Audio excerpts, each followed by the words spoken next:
What's up, everybody? Welcome to Storm Sessions. I am Danny Enriquez, and I'm here with the ACC Pitcher of the Week, right-hander, Griffin Hugus. Griffin, how you doing? Good. Thank you for having me. Happy to be here, man. It's been fun to watch you, man. A lot of strikeouts, a lot of energy. How you feeling your first couple games here at University of Miami? It's really exciting, especially playing in front of the Miami faithful. It just gets you really your blood boiling when you get out there. Like, okay, this is real college baseball. This is real fan base. It's fun. Now, you're coming from Cincinnati, but you are a South Florida boy from Palm Beach, right? Parents from Indiana, but you're from Palm Beach? Yes, it's definitely something I always dreamed about being here because just growing up around the area, you know how great Miami baseball is. So it's just great to be back. What was it like growing up in South Florida, athletic family? Your brother now is a catcher at Presbyterian, right? So your younger brother played as well. Your dad was a football player. That athletic environment, what was like that growing up? It's definitely something that I think a lot of my teammates and other guys around me don't understand, that the competitiveness just between me and my brothers. Just growing up, you always had that kind of edge for every little thing. It was either eating dinner or outside in the yard. Like, it's going to be some kind of competition going on for everything. So you, as most people who follow Canes baseball know, are a two-way player, right? So you've been on the mound kicking butt, but always had dreams also playing shortstop, playing in the field, did that at Cincinnati. We'll get to that in a second. But just growing up, did you visualize yourself as a pitcher when you made the majors, or were you a hitter? What were you in your dreams? In my dreams, I was always an infielder, but that's just because I idolized guys like that. I was always a big Albert Pujols fan growing up, so I always watch him in the playoffs, always be the best player in the field. And I was like, man, I really want to be like that when I grow up. But I didn't end up being as big as him or as good as a hitter as him. So I'm just glad I get like the opportunity just to keep playing baseball. So your dad, firefighter, great guy. Talked to him for like an hour. I was getting youth baseball tips from him. He was just a super cool guy. Football player, learned baseball. He told me through just watching videos and stuff, coaching you up. What was it like being coached by your dad? He's if you ask anybody who's been coached by him, he's the best. Everybody loves playing for him. He just really loves coaching, and he loves coaching players who like to play and compete, and kind of instilled that in me and my brothers and my close friends who were coached by him growing up. And just being able to play for a guy like that who just wants to see you go out there and compete.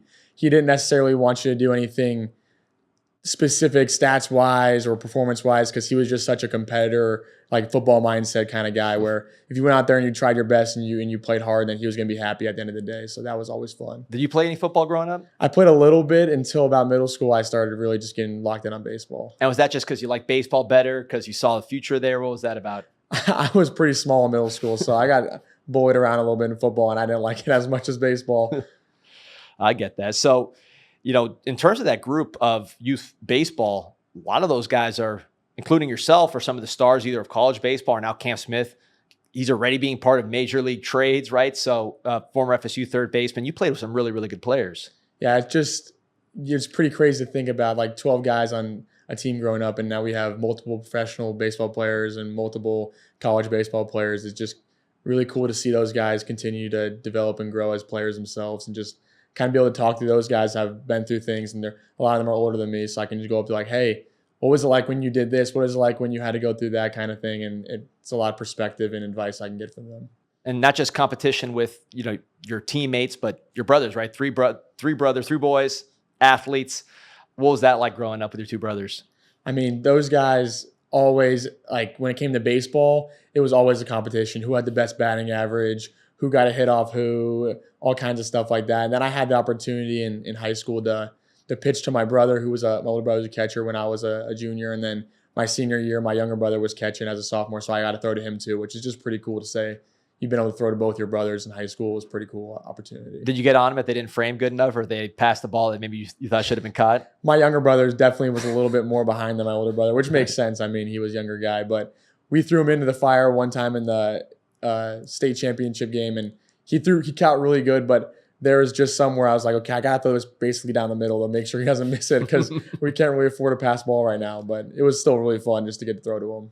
So people who see you now, again, one of the top pitchers in the ACC, it wasn't a straight shot, right? You got cut from teams. There were times where you weren't the best player. What was that like growing up in such a hotbed of baseball, where even though you knew you were good, it wasn't just a rocket ship to the top? Some of my favorite coaches are coaches who might have cut me before my career, which is always funny. I was talking to one of my coaches, Max Frios, last weekend even, and he was just asking just how I was doing and was proud of me for how I threw. And And that's a guy who, when I was, I think, 15, he cut me from his team. But I probably deserved it. I probably wasn't good enough to make the team. It gave me a little bit of fire. Like, okay, if I really want to play baseball in high school and in college, I really need to kind of lock in and put more work in because I wasn't good enough yet. One story your dad told me was that you didn't make a team that you were hoping to make. You were a younger player. So you said, all right, you tried out for a rec team, like a rec all-star team, right? And instead of batting right-handed, which was your natural hand at that time, you batted left the whole season, didn't tell anybody just to work on that hand. And then in the championship game, you kind of begged your dad and were able to hit right-handed. Tell me a little bit about that. Yeah, my dad growing up, he was learning more about baseball, as you were saying. So he realized about when I was 8, like being lefty is way more valuable than being a righty hitter. So we decided, okay, we're going to do this rec season as a lefty hitter instead of a righty hitter. And I kind of sucked as a lefty hitter. I was bunting in 8U baseball, which is pretty embarrassing. But the coaches were impressed. Like, man, I've never seen a kid who can catch a fly ball, but he can't hit at all. So I luckily made the all-star team just to really just be like a defensive player. I played decent center field back then. And then we finally get to the championship game. And I'm like, Dad, can I just hit righty for one day? And I actually hit really good, which is surprising because I hadn't hit righty in a while. But that really was like the last time I hit righty solely was that day. And then since then, I was either a lefty or a switch hitter for the rest of my life. So it worked. You got to trust Dad. Yeah, he knows what he's doing. He might have learned some things later down the line. And just kind of, it seems like you have a very tight family, right? Trips out west with the Zion, right, in the West. So what was that environment of just kind of baseball, faith, family, and spending that kind of time? I mean, my parents just made so many sacrifices for me and my brothers growing up. We always were able to go and play and do anything that they thought was a good opportunity for us. And it was pretty cool just to see the sacrifices they make for me and my other brothers. And it's cool now to see just they make it out to so many games for us. And they go see my older brother play this year and get to come down here and see me play. So it's just really cool to have that kind of foundation. And when it comes to just the faith, they've been really instilling in me and my brothers just that idea about Jesus and the power that he has, and just like that foundation. You don't have to have yourself rooted in just baseball or just rooted in life. You can have that root in faith, and just having that foundation and instilled by them just makes it really easy to get to do college baseball or even just go to college and the hardships of that. And just having that kind of foundation makes it really easy because you have those people behind you, like your family and stuff. So and that faith base has kind of transferred to the team, right? It seems like there's a lot of people, and that's a defining feature of this particular team, is a lot of players with faith that share it together. It's pretty special. I really came in here like, man, I want to establish that. Like, I want to be able to grow with the teammates like that. And Brian Walters and Nick Robert were already doing so much in that category just as returners, and they really welcomed me in and helped me just grow myself and build a platform with the whole team so we can have Bible studies together and we can go to FCA together and we can do prayer before the game together. And I think that kind of foundation, just from a team aspect, you just can't build anything greater than that, because when you can talk about that with your teammate in the outfield instead of talking about baseball while you're shagging, you're in the right spot to go out and win baseball games. So getting back to baseball, you hear so much about pitchers nowadays that they're just so worried about their arms. People getting Tommy John prematurely when they're youth players. I mean, just all kinds of stuff you hear. Talking to your dad, you threw a lot growing up. You were always throwing. And he told me a story about on the Philly scout team, they had a ton of pitcher-only kids. You were there just kind of as the last guy up because you wanted to be there, and volunteered to go in a game and throw, and threw pretty well. Do you remember that story? Yeah, I was I got lucky enough to guest play for them. I was on a lower level FTB team that summer, and they were just playing a local tournament in West Palm. Then they needed some extra pitching maybe. I didn't really think I was ever going to get in the game because they had so many high-profile guys. And they ended up, sadly, one kid, I think, had Tommy John and towards UCL right there on the field. Nobody was warmed up, ready to go. I was like, man, this is my opportunity to maybe throw this week. Like, I would love to. So I told him, like, hey, I'll be ready.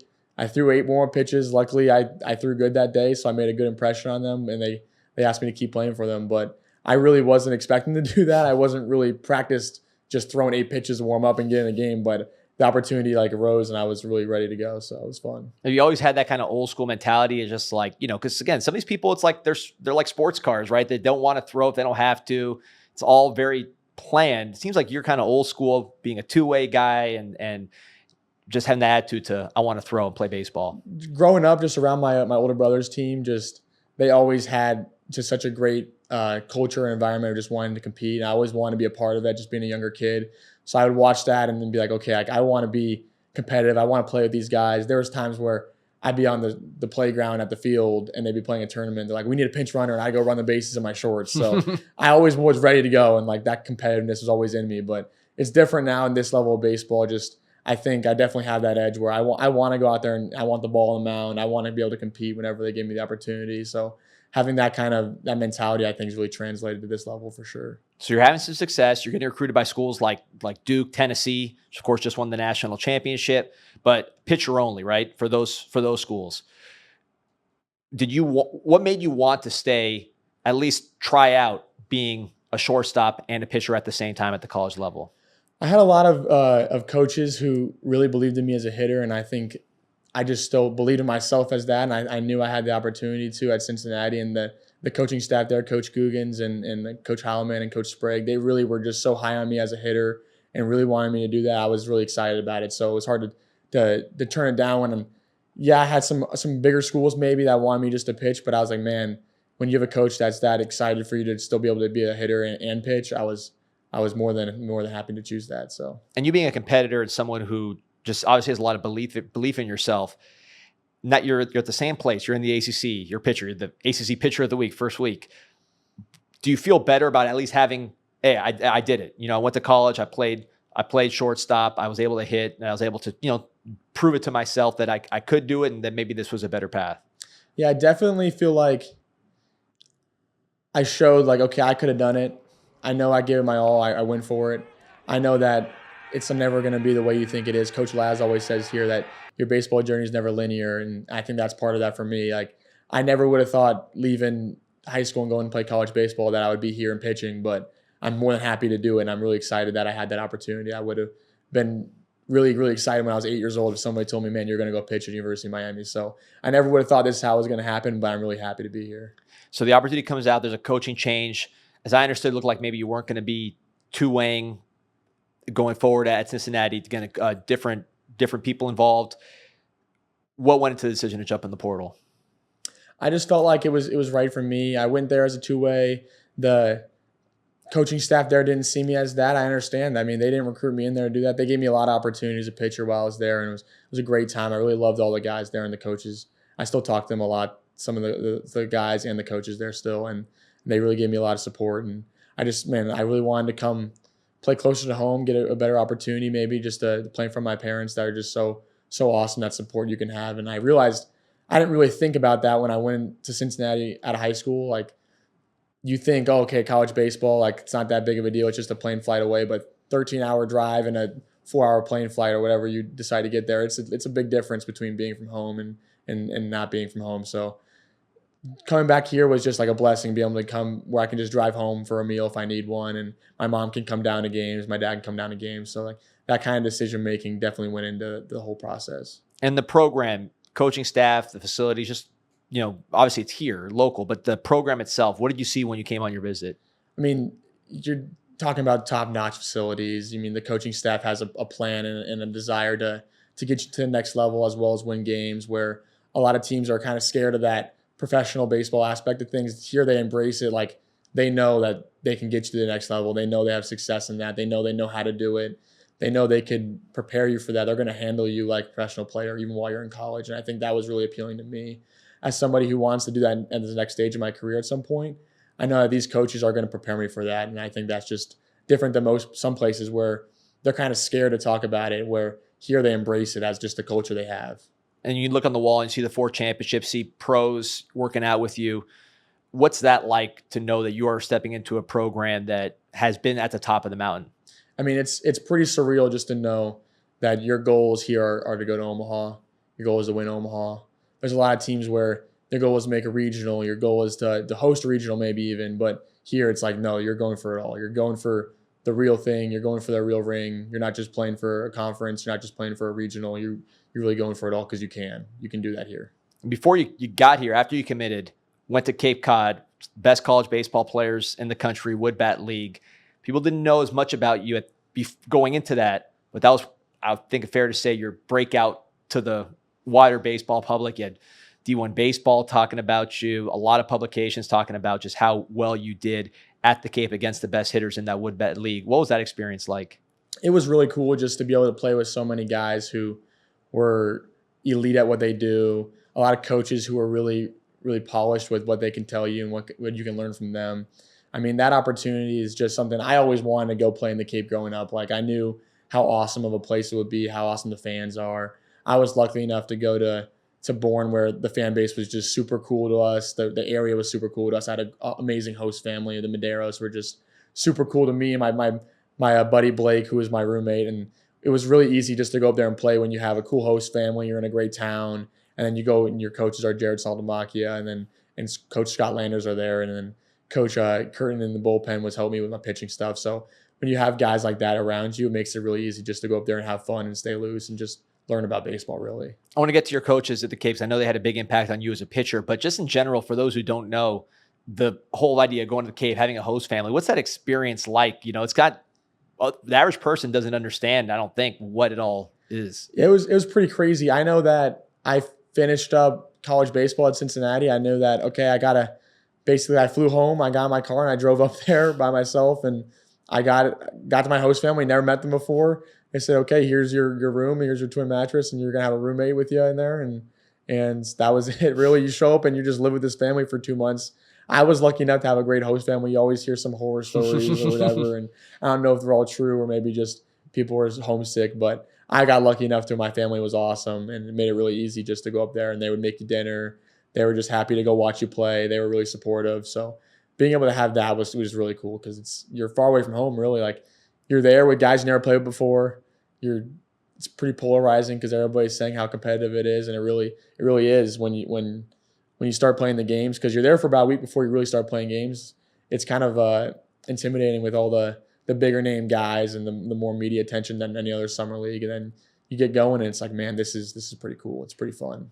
Were you able to get to the water? I know it's not South Florida, but it's pretty cool, right? You're able to get in the water a little bit? Yeah, we were lucky enough to one of our guys on the team, his host family was pretty close to the beach, so we would go over there on off days, and it was really cold, the water, but it was nice out, so it was just a good way to spend the off days, really relax and unwind. So, I mean, it's just a beautiful area. It was really cool to be there. And your coaches, you mentioned a bunch of, I know Coach Saltamacchia, I remember watching him with the Marlins as a catcher, really good player. You clearly made a leap. What did they help you with your game that allowed you to make that leap there? I think they just started to understand, or started to teach me so I can understand this, like the idea of pitching is more than just what kind of pitches you throw and how hard you throw and how much movement you have, kind of like the ins and out of really pitching at a next level. You can throw a ball, but it's for a purpose. You're going to throw a pitch here for a reason, and kind of those things opened my eyes to stuff I never really thought about, because from my pitching background up to then was just really, okay, I can throw decently hard, I can throw strikes, like I can be an asset on the mound, but it was more just like, okay, I can do it, not what can I do to optimize it. And they kind of optimized that for me and kind of broke that stuff down, helped me develop as a pitcher mentally more than even physically, and kind of understand those little ins and outs. Like, okay, when you come in a game here and there's runners on, there's one out, you got to go for the strikeout here, and this is how you're going to do it with your pitches. And then when you're heading the game and you're trying to elong your outing, this is how you get guys to make weak contact with what you're throwing and stuff like that I never really considered. I kind of just attacked every batter like it was do or die, and that's not really how they began to teach me, like, okay, pitching's more than just batter by batter. Yeah, you had some competition there. Daniel Cuvée, right, who now your teammate. I heard about a 477-foot home run on a wood bat. Did you see it? Did you hear about that? Oh, I definitely heard about it. I got lucky. I never had to face him up there, but I faced him now in the inter squad. It's always a blast to go up against him because he's so elite. But I remember seeing that, and I was like, man, I'm really glad I'm going to school with that guy, because that's pretty crazy. So you get down here, you're getting ready for the season. Obviously, you get a lot more practice than maybe Cincinnati got, right, or some other schools up north get. You get this beautiful weather all winter, able to practice here. How does it feel now that you are a Miami Hurricane and part of this institution, part of this team? Just how's it been? It's pretty surreal. I mean, growing up, I had some coaches who were big Miami fans. Coach Blake was one of my coaches growing up who I still talk to all the time, and he's so fired up about Miami Hurricane. It's kind of surreal. Like, when we stepped on the field for the first time on the 14th, I was like, man, I'm really a Miami Hurricane. I got my name in my jersey. I'm wearing the green and the orange. Like, this is pretty crazy that I have this opportunity to be out here. It's way different than Cincinnati. I mean, Cincinnati, the fans are great, but it's not the same. It's just a lot different. The culture, the expectation, the way that everybody looks at you and treats you, it's just different. Teams come in here and they're going for the kill. They really want to win. And it's another level of college baseball that I hadn't experienced yet. I'm just excited to be a part of. So being a student athlete is extremely difficult for us who are not to understand just between the practice, the schoolwork, right? The pressure and just kind of outside opinions and everything, the injuries, rehab. What drives you to keep pushing and pushing with your career?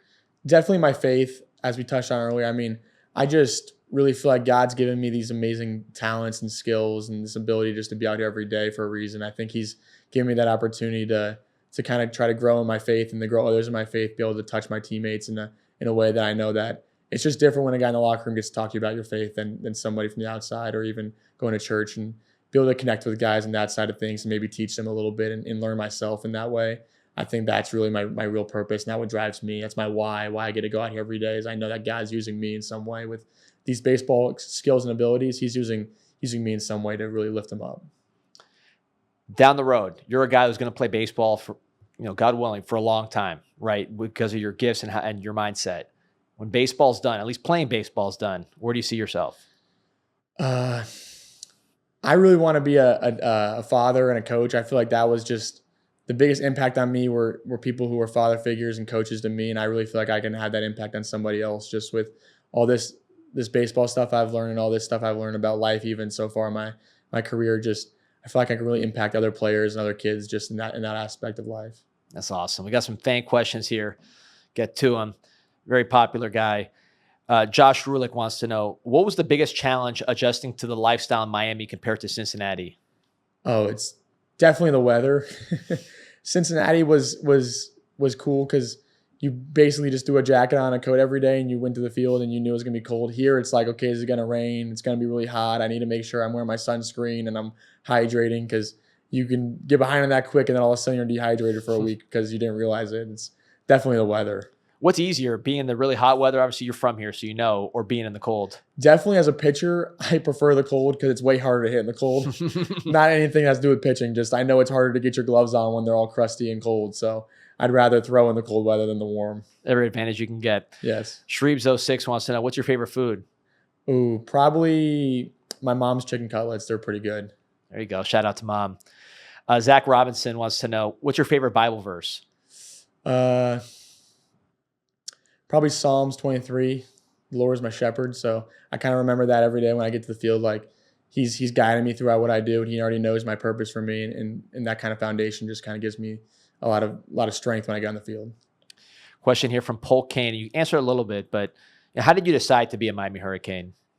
Really, when it came down to it, I knew that this is a coaching staff that I'm going to love playing for, and that's somewhere I want to be, with a coaching staff that's going to believe in me. And then just when you got history and tradition like Miami does, it's just going to be easy to come out here and be excited to play baseball every day. We're excited to watch. It's already been a lot of fun. Going to be a great season. If you're not out at the light, make sure you get out there and watch stars like this man right here, Griffin Hugus. Appreciate you. Thank you. Remember to like and subscribe to this podcast on YouTube at Canes All Access, also on Spotify and Apple Pod. See you next week.